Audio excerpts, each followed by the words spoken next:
Indigenous people were the first landowners of Australia, and we just want to pay our respects. And it's great that over the couple of years now they've got a whole round for it, and it's being heralded and celebrated. So we're really excited to wear these jerseys again. Shane, who designed our last year's jersey, has done a fantastic job, and he came in yesterday and spoke a bit to us. So we're looking forward to getting out there and representing the Indigenous people and the people of Australia, doing them proud. He talked a bit about his journey growing up and finding his identity and not really recognising as an Indigenous man early on because he didn't know his roots, he didn't know where he came from until Jack, the other guy who came in with him as well. They connected when he was in high school and just talked a bit about his journey and how meeting Jack, he was able to trace his roots and get into painting and artwork and stuff like that. And he talked a bit about the jersey and how the sides here, I don't know if you can see it, they just represent the handprint, and kind of who you are and your identity, because everyone's got a unique handprint and fingerprint. So that was really cool. Hearing him speak, you get goosebumps because there was just a lot of similarities in my journey and a lot of South Sudanese who we have an abundance of South Sudanese players in the league. So just to have that celebrated as long as the Kiwis and the Māori people and the Cook Islands. So it's really cool and something where it just brings unity and brings everyone together just to celebrate one culture and all the other cultures that are represented in the Indigenous round.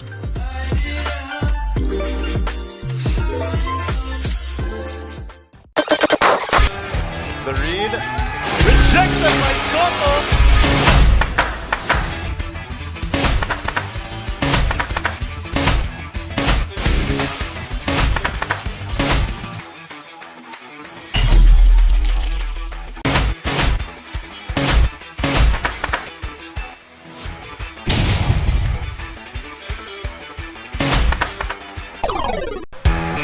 Isa na namang kagulat-gulat na araw sa inyong lahat.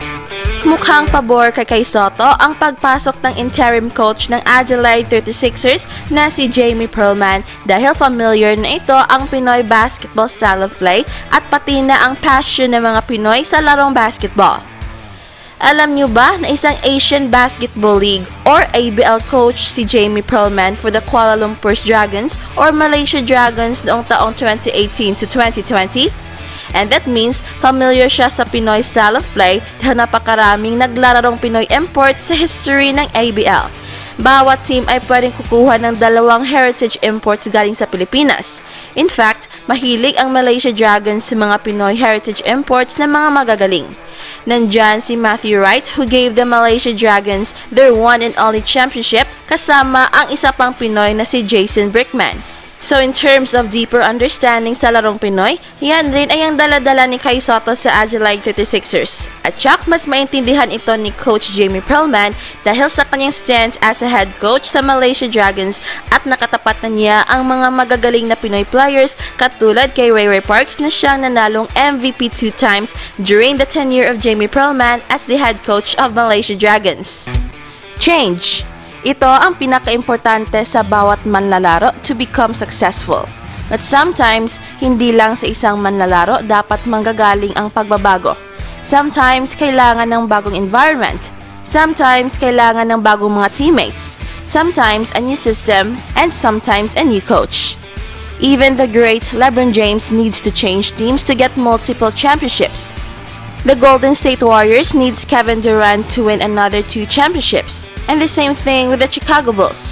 After the Jordan and Phil Jackson era ay hindi na sila nakabalik sa championship. In other words, ay napaka-importante ng mga changes para sa isang basketball player at sa palagay ko, ito ang kailangan ni Sotto ngayon. Nandiyan na, given ang kanyang talent skills. Kahit ang kanyang power and strength ay malapit na niyang makukuha ang optimum level, but a little change may work wonders sa kanyang NBA dream.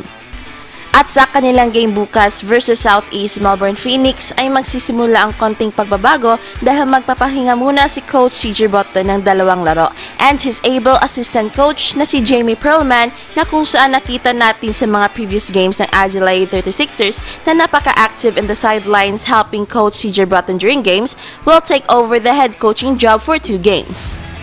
Ang tanong, ito na ba ang hinihintay na pagbabago ni Sotto upang mag-level up na ang kanyang laro sa NBL Australia and in the process lalo pang gaganda ang kanyang draft value?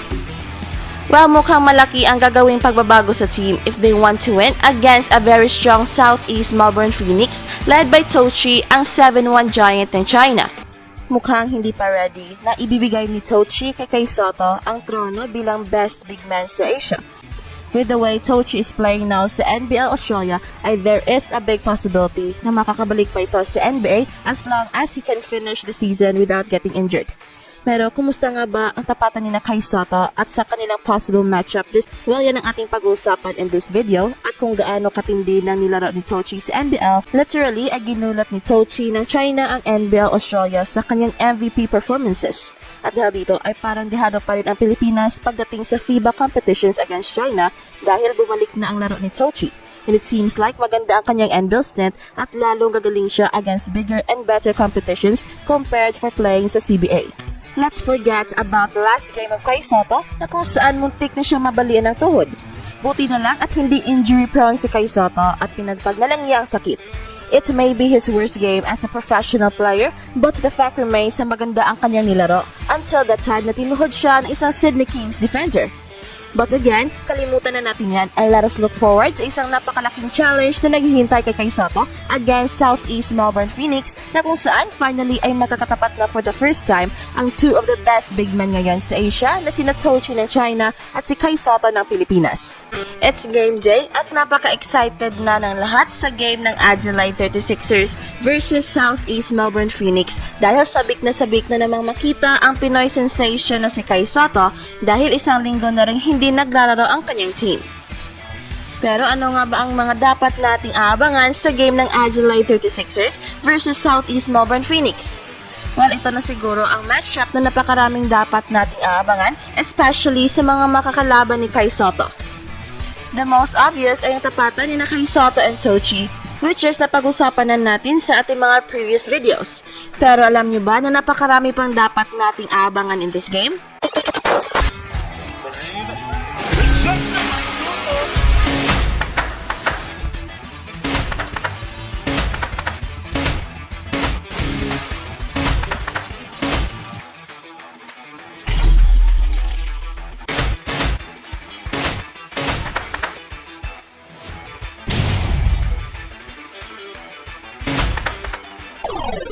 Kilala niyo ba si Brandon Ashley? Brandon Ashley was a teammate of kay Sotto sa Team Ignite's Elite Program at isa sa kanyang mga mentors dahil isang napakalaki at napaka-skilled player itong si Brandon Ashley. For sure alam na ni kay Sotto ang mga galawan ni Brandon Ashley at alam rin ni Brandon Ashley ang makakaya ni kay Sotto.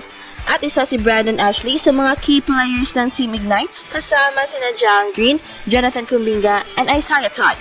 At si Brandon Ashley lang naman ang starting center ng NBA G League Team Ignite. Isang patunay kung gaano kagaling itong player na ito. At sa kanyang Team Ignite stint ay merong mga pagkakataong siya ang leading scorer ng team and he was averaging almost 11 points per game. But before playing sa Team Ignite ay nakapaglaro na si Brandon Ashley sa NBA G League at ang kanyang NBA G League all-time average ay 16 points and 7 rebounds in 3 seasons. At yan ang kanyang dinadala sa Southeast Melbourne Phoenix. And for sure mahihirapan dito sa matchup na ito si kay Sotto. Pero kampante naman tayo na kakayanin rin ni kay Sotto si Brandon Ashley sa depensa at opensa dahil sa height advantage ni kay Sotto. Kaya lang isang veterano na itong si Brandon Ashley sa napakaraming labanan. Ito na siguro ang biggest challenge ni kay Sotto. Meron ng Tochi at meron pang Brandon Ashley na napakagaling rin. Talagang mapapalaban ng husto si kay Sotto dito dahil dalawang familiar faces ang kanyang makakatapat. At dito rin malalaman natin kung gaano nakalaki ng improvements ni kay Sotto. Now for sure during their Team Ignite days ay tila mas magaling pa itong si Brandon Ashley compared to kay Sotto. At kung magiging successful si kay Sotto with his matchups against Brandon Ashley and Tochi, ay malaking tulong ito upang mas mapaganda ang basketball career ni kay Sotto dahil napakarami na mga NBA team scouts ang nag-aabang sa mga NBL Young NBA prospects. At meron mga reports na baka raw meron ng manonood na NBA scouts live. Although hindi pa yan confirmed, pero according sa mga reports ay merong 10 NBA teams raw ang magpapadala ng kanilang mga NBA team scouts para kanilang masilayan in person kung gaano kagaling ang mga NBA hopefuls na naglalaro ngayon sa NBL Australia. At isa na rito si Kai Sotto who'll be up against formidable opponents. And according sa reports ay hindi lang sa mga live games mananood ang mga NBA team scouts, kundi pati na sa mga training sessions ng mga team ay pupuntahan na nila upang makikita nila lahat up close and personal.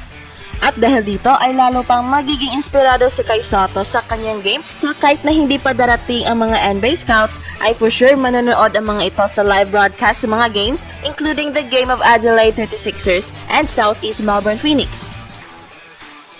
Pero anong team kaya ang merong advantage? Well, kung titinan natin ang team standings, ay pangalawa sa standings ang Southeast Melbourne Phoenix. Samantalang ang Adelaide 36ers ay nasa bottom half and they are endangered na hindi makakasakay sa playoffs.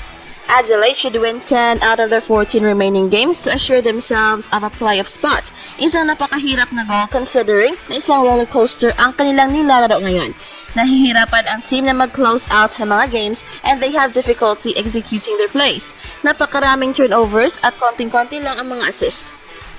But as much as we focus sa dalawang mga familiar faces na sina Tochi and Brandon Ashley, huwag rin natin kalimutan si Mitch Creek na siyang leading scorer ng Southeast Melbourne Phoenix. He is averaging a whooping 21 points per game at marami ang nagsasabing siya na ang best player pound for pound ngayon sa NBL Australia na hindi import. Si Mitch Creek ay meron na ring NBA experience having been lined up para sa Brooklyn Nets at sa Minnesota Timberwolves. At isa pa siyang national team player para sa Australia who was part of the 2021 Olympic team. And there's more. Babantayan natin si Ryan Brookhoff na isa ring former NBA player. Currently ay nag-average si Ryan Brookhoff ng 11 points per game with 7 rebounds per outing. Isang napaka-skilled forward na pwede rin makipagsabayan sa mga sentro.